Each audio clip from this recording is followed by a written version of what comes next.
guys, welcome back. இன்னைக்கு நம்ம golden fried prawns எப்படி செய்யறதுன்னு பார்க்கலாம். நம்ம ரெஸ்டாரண்ட்ஸ் போனாலே நம்மளுடைய ஸ்டார்டர் டிஷ்ல இதுவும் ஒண்ணா இருக்கும். golden fried prawns வந்து வீட்ல இருக்கிற ingredients வச்சு எப்படி சுலபமா வீட்ல செய்யறதுன்னு தான் இன்னைக்கு நம்ம பார்க்க போறோம். So golden fried prawns first நம்ம வந்து க்ளீன் பண்ணுறது எப்படின்னு பார்த்துடலாம். நம்ம ப்ரான்ஸ் எப்போவுமே க்ளீன் பண்ணுற மாதிரி அந்த முதுகு தண்டில் ஒரு நரம்பு மாதிரி இருக்கிறத நம்ம இப்படி கட் பண்ணி க்ளீன் பண்ணிவிடுவோம். ஸோ அதே மாதிரி நம்ம ஃப்ரண்ட்லேயும் லைட்டாக ஒரு ஸ்லிட் கொடுக்க போகிறோம். கம்ப்ளீட்டாக நம்ம வந்து கட் பண்ணிடக்கூடாது, அப்போ ரெண்டாக பிரிஞ்சிரும்.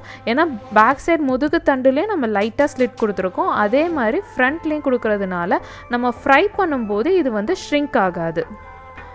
நம்ம இப்போ கட் பண்ணதுக்கப்புறம் ப்ரான் பார்க்குறதுக்கு அப்படியே ஸ்ட்ரெயிட்டாக இருக்குது பார்த்தீங்களா. ஸோ அப்போ தான் இது வந்து ஆயிலில் ஃப்ரை பண்ணும்போது இது ஷ்ரிங்க் ஆகாது. அதுக்கப்புறம் வாலில் அப்படியே ஷெல்லை வச்சு நீங்கள் க்ளீன் பண்ணுங்கள். அதே மாதிரி வாலையும் சின்னதாக கட் பண்ணிவிட்டு இங்கே வந்து முள் மாதிரி ஒன்று இருக்கும், அதையும் ரிமூவ் பண்ணிவிடுங்க. ஸோ இதே மாதிரி நம்ம எல்லா ப்ரான்ஸையுமே நம்ம வந்து கட் பண்ணி எடுத்துக்கலாம்.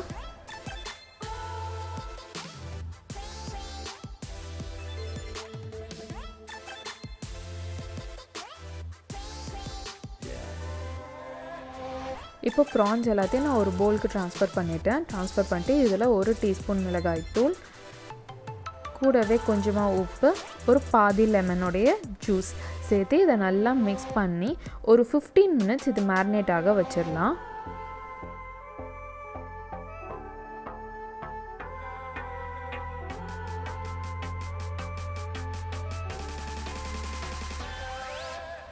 ப்ரான்ஸை டிப் பண்ணி பொரிக்கிறதுக்கு நம்ம ஒரு பேட்டர் செய்ய போகிறோம்.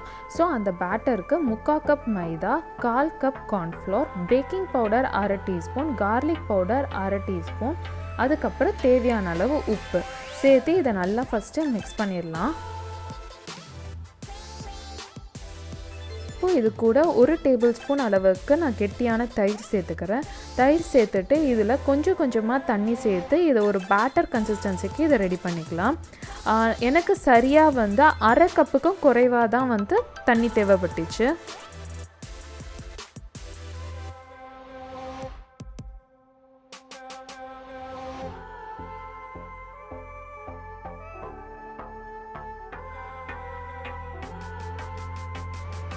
இப்போ இந்த மாதிரி கன்சிஸ்டன்சிக்கு நான் பேட்டர் ரெடி பண்ணியிருக்கேன். அதாவது ப்ரானில் நல்லா கோட் ஆகிற மாதிரி இருக்கணும் கன்சிஸ்டன்சி. ஸோ இந்த மாதிரி ரெடி ஆனதுக்கப்புறம் ஒரு 2 to 3 மினிட்ஸ்க்கு நல்லா இதை பீட் பண்ணிக்கோங்க.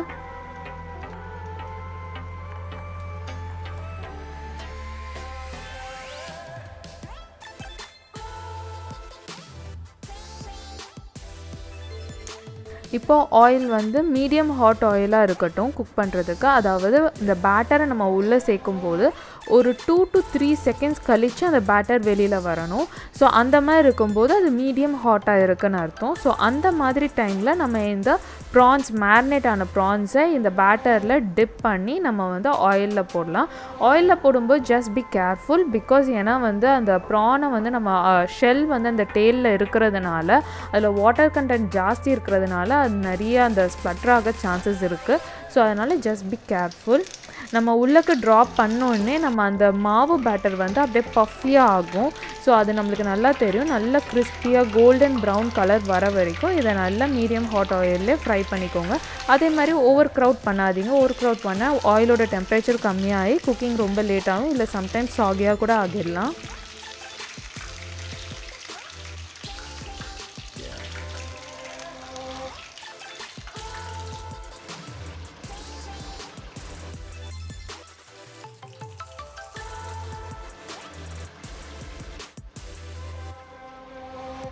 அவ்வளோதான், நம்மளோட சூப்பரான கோல்டன் ஃப்ரைட் ப்ரான்ஸ் ரெடி ஆகிடுச்சு. இதை நம்ம வந்து ஸ்வீட் சில்லி சாஸோடு கொடுத்தா செம்ம டேஸ்ட்டாக இருக்கும். இதை நீங்களும் வீட்டில் ட்ரை பண்ணி பாருங்கள். ட்ரை பண்ணி பார்த்துட்டு எப்படி வந்துச்சுன்றதை கமெண்ட்டில் சொல்லுங்கள். இந்த வீடியோ உங்களுக்கு பிடிச்சிருந்தால் like, share and subscribe to my channel. And thanks for வாட்சிங். பாய்.